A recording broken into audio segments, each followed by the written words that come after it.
Hey everybody, it's me, Nikki, and today I thought I'd talk about Sasquatch. Is there a government cover-up? Do they know more than they are letting on to? And why are they concealing it? Why haven't they just let the public know that Sasquatch exists?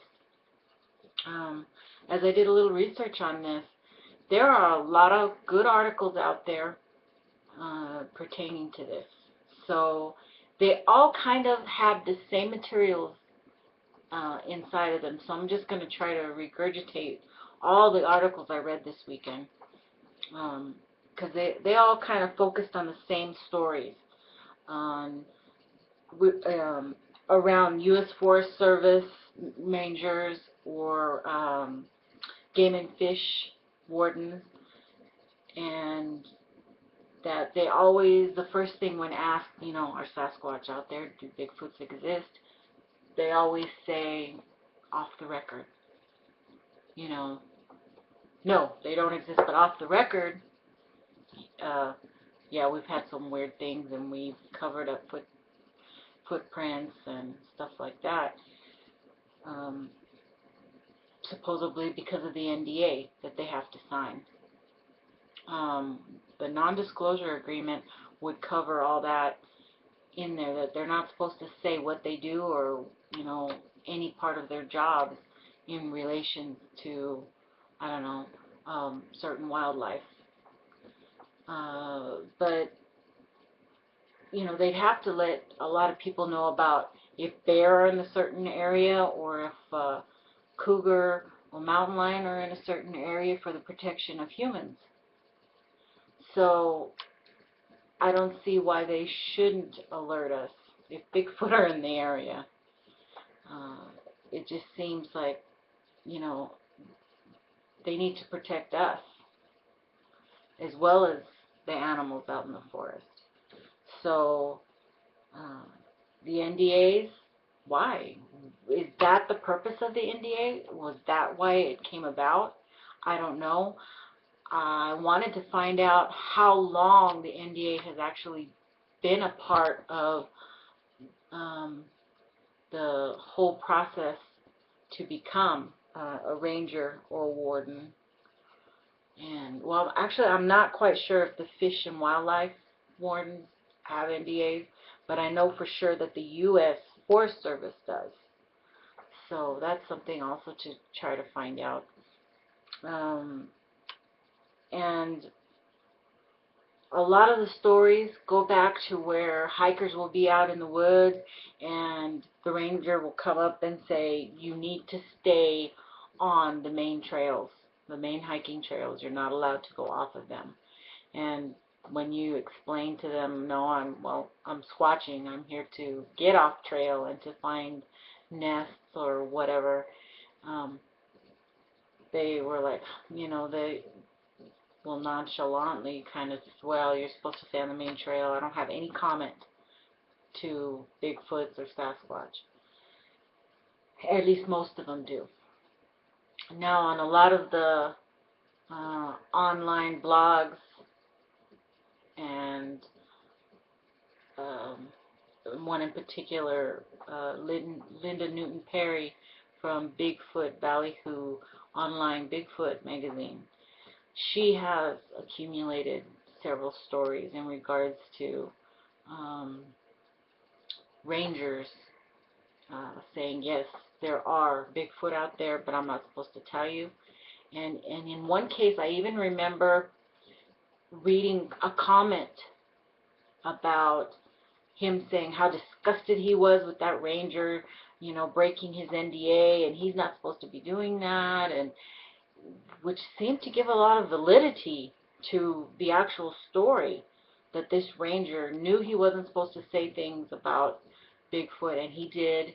And I can't remember if he was retired now or not, but a lot of the retirees from the service are coming out with stories because they're no longer bonded by that NDA.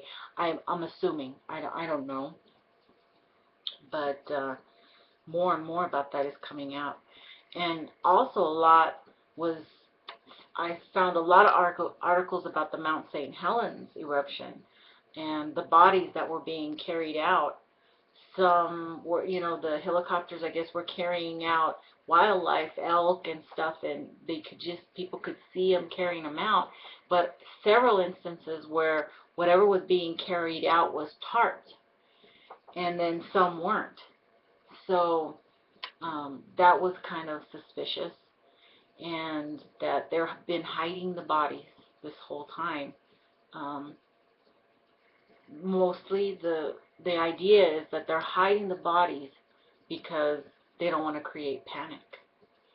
Um, because a lot of people who believe and know that Sasquatch are out there, they're not going to be panicked by the fact that, yeah, well, we told you there was a Bigfoot.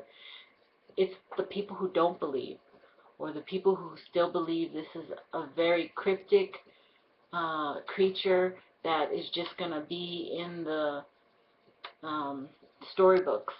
You know, it'll never come true to life. They're the ones who are going to panic. They also don't want to create an opposite panic of the hunters, to create mass hunters going in there and doing damage by killing them. So there was several articles about that. And I mean, articles from Bigfoot Evidence, and Cryptomundo had a great article. Robert Lindsay's done stuff. Bigfoot Buzz. And there was just many more. And the comments attached to all these blogs were really insightful as to what everybody kind of has the same feeling. You know, I mean, there's either those who believe in conspiracy theories and those who don't. And I think that the government, the bigger government, Washington government, doesn't want to deal with this. They don't deal with anything until they absolutely have to. So I don't think Bigfoot is anywhere, anything they want to deal with. The FBI, whatever, they don't want to deal with that until they have to, until they absolutely have to. I think it's left up to each individual state at this point to do what they feel they need to control their states and their forests. So that's my feeling. I think each state, if they know about it, they're keeping it under wraps until they absolutely have to deal with it. That's why, you know, Forest Service doing the NDA and just trying to keep things at a mum until they have to come out with it publicly. So it's the same thing with forest fires. You know, there are acres and acres of land that have been burned, and are we to expect that no Bigfoot got burned in that situation? With the volcano, you can kind of think that maybe if, you know, they have some type of ability to know about seismic activity, maybe with the infrasound, that they were keyed into an early alert system type of deal, and they got out of Dodge before, you know, the actual eruptions happened. That's also a possibility out there. Maybe with the forest fires too. I know a lot of times birds flee the area, which can trigger, you know, other animals to start fleeing areas when there's a fire coming up. So that's also something that was out there and people were talking about. But nobody knows, you know, that's the whole thing. Everything is all speculation at this point, because nobody really knows until they're truly studied, and all these researchers are studying them, but it's not an animal that has been identified yet. So it's just this big circle, you know.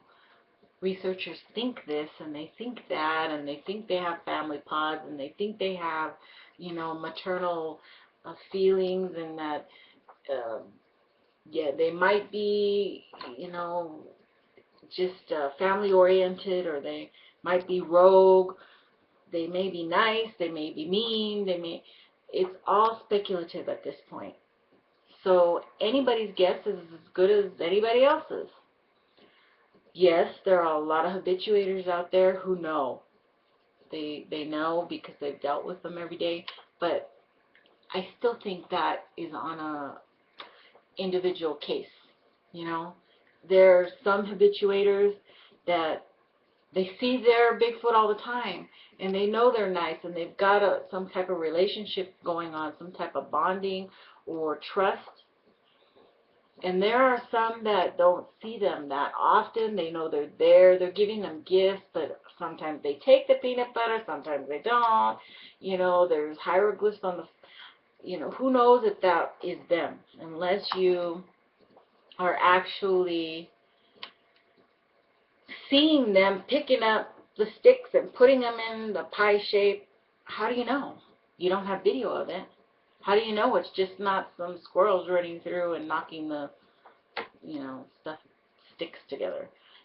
That's always been my number one thing when I see stuff like glyphs and same with tree structures. There are some tree structures, and I've found several that, yeah, you know, something did that, crossing over and over and cracking. No, there's no clear cuts. Something did that. Human, animal. If it's an animal, Bigfoot. Because bears don't do that, deer don't do that.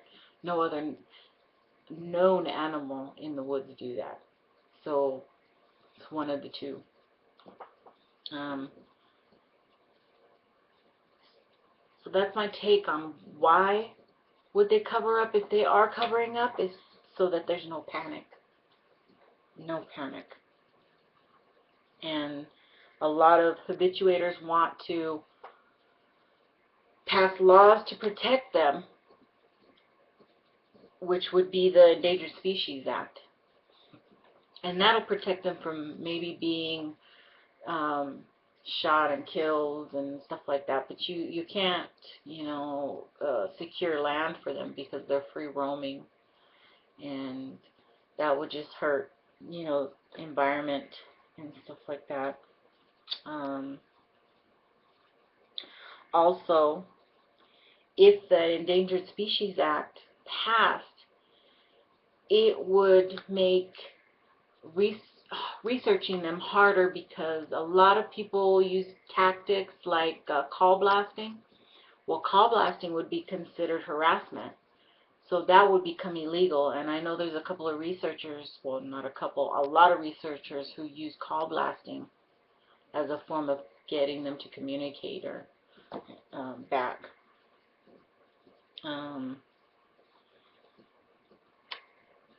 And I don't know. I think the government covering up that they know, not so much as they have the exact proof, but I think they don't want to deal with it right now. So it's on the back burner. And it will be as long as it possibly can. And it all comes right back to a body. When a body comes out, I agree with a lot of different researchers out there saying, better not call the cops, better not call the rangers or anybody when you get a body. You better contact, you know, serious scientists and researchers with a lot of clout and get them involved immediately, because that body's going to disappear if you give it to the government. I think so. You're going to have to get Meldrum or oh gosh, there's a lot of good scientists out there. Shoot, you know, I don't know if Sykes would come out if you haven't got a body, you know, but I think he'd probably think it'd be very interesting. So what do you guys think? Think the government's covering up? It's a big possibility. Do you believe in conspiracy theories? There's a lot of them out there. I don't know. Let me know. Comment below. And we'll see what you guys think about it. Thanks. Keep squatching.